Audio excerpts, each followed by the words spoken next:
So myth number 6 is that when we systemise a business, we remove creativity. Yes. And that's, again, I can understand people thinking that. Yes. As well, because we think of creativity as a little bit random, a bit free-flowing, a bit, outside of the box, all that usual kind of stuff. So why do you call that a myth? It's a big myth because when you actually install systems, you will find that the reverse is true. It's actually counterintuitive, but a systemised business increases creativity and the ability to take advantage of opportunities. The problem is a lot of business owners, when they're stuck in it and things are very chaotic and they're very busy, even if the world's greatest opportunity fell in their lap, they wouldn't recognise it or couldn't take advantage of it because they've just got too much on.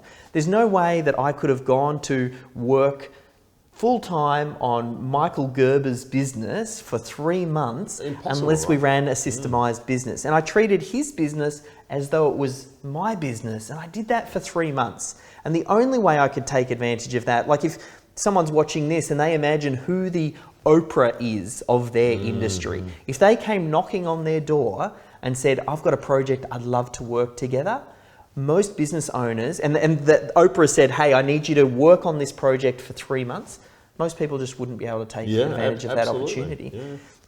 What systemisation does is it creates space. It gives you, once you've got all of the basics handled and you don't have to worry about the niggly recurring problems and you just know that it's handled, it even allows team members that extra creativity and space. There was another client who went through the systemology process. His name was Michael, and he runs a company called Digital Thing. Now, they build websites, so very creative. And he had a little bit of hesitation at the start, thinking that this is going to remove the creativity from what they do. But as he started to install a framework for his team to operate around, like how they set up projects, how they invoice, what are some of the email templates that they're sending through to clients, and they started to get all of this in place, he actually found his designers performed better because when they were on and in creative mode, they could create.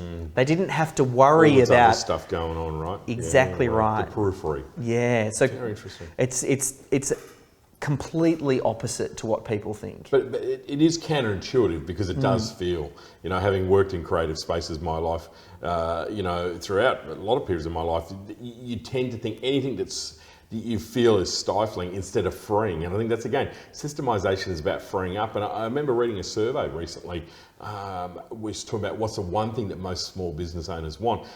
It actually wasn't more money, it was actually freedom of time. Yes. Was at the top of the list by a long shot, and it's like, this is the game. To me, it always keeps coming back to that, what's your big why? And it's like having two businesses.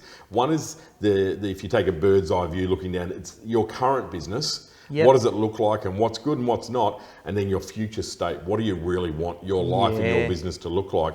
And then you would kind of say, well, how do I get to that? And I think, again, we often think more money would do it, or more customers would do it, and more this and more that. From my experience, it's rarely that stuff that fixes it. Yes, because if it's fundamentally got issues, those issues just get bigger. As you get bigger. And so if you've got little headaches now about doing this, grow a bigger business, you get bigger headaches. Yes. If you can't collect money, because you've got bad systems in place when you're little, you're going to have big issues with collecting money when your turnover triples or whatever. You can still grow your business, but it's a painful growth.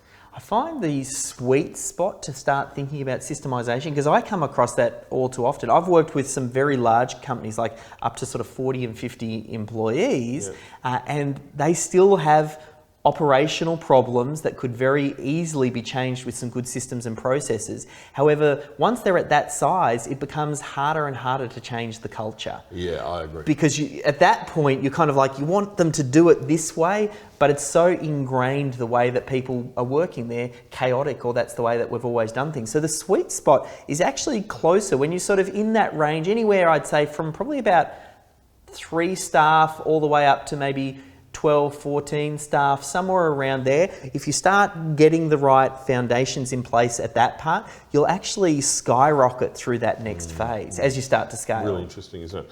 I'm solving a very specific problem for a very specific person.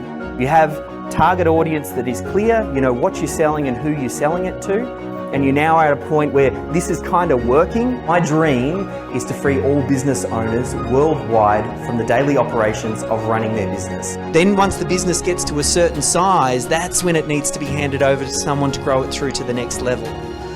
Something that I've really recognised, it's this systems component, and it's so important, and it is the answer, the secret to break through to that next stage.